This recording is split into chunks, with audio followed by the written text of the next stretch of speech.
COVID-19 Francis പാപ്പ പ്രഖ്യാപിച്ച ആഗോള പ്രാർത്ഥനാ ദിനം നാളെ. പാപ്പയുടെ പ്രാർത്ഥനാ ശുശ്രൂഷകൾ ഷെക്കീന ടെലിവിഷനിൽ തത്സമയം സംപ്രേഷണം ചെയ്യും.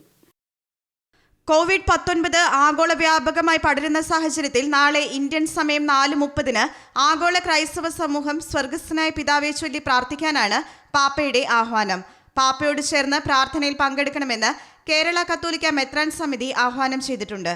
പാപ്പയുടെ നാളത്തെ പ്രാർത്ഥനാ ശുശ്രൂഷകൾ ഇന്ത്യൻ സമയം വൈകിട്ട് 4:30 ഷെക്കേന ടെലിവിഷനിൽ തത്സമയം സംപ്രേഷണം ചെയ്യും.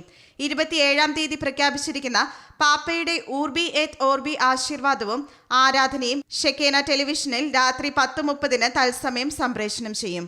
സീറോ മലബാർ സഭ മേജർ ആർച്ച് ബിഷപ്പ് കർദിനാൾമാർ ജോർജ് ആലഞ്ചേരി അർപ്പിക്കുന്ന പ്രത്യേക ദിവ്യബലി ഗൾഫ് മേഖലയിലുള്ള പ്രവാസി മലയാളികൾക്കായി ഇന്ത്യൻ സമയം രാവിലെ 10 ഷെക്കേന ടെലിവിഷൻ തത്സമയം സംപ്രേഷണം ചെയ്യും. UAE സമയം രാവിലെ 8:30 ലഭ്യമാകുക. 29-ാം തീയതി ഞായറാഴ്ച രാവിലെ 7 മണിക്ക് കാക്കനാട് മൗണ്ട് സെന്റ് തോമസിൽ നിന്നും കർദിനാൾമാർ ജോർജ് ആലഞ്ചേരിയുടെ ദിവ്യബലിയും തത്സമയം ഷെക്കേന ടെലിവിഷനിൽ സംപ്രേഷണം ചെയ്യും. News desk Shekinah news.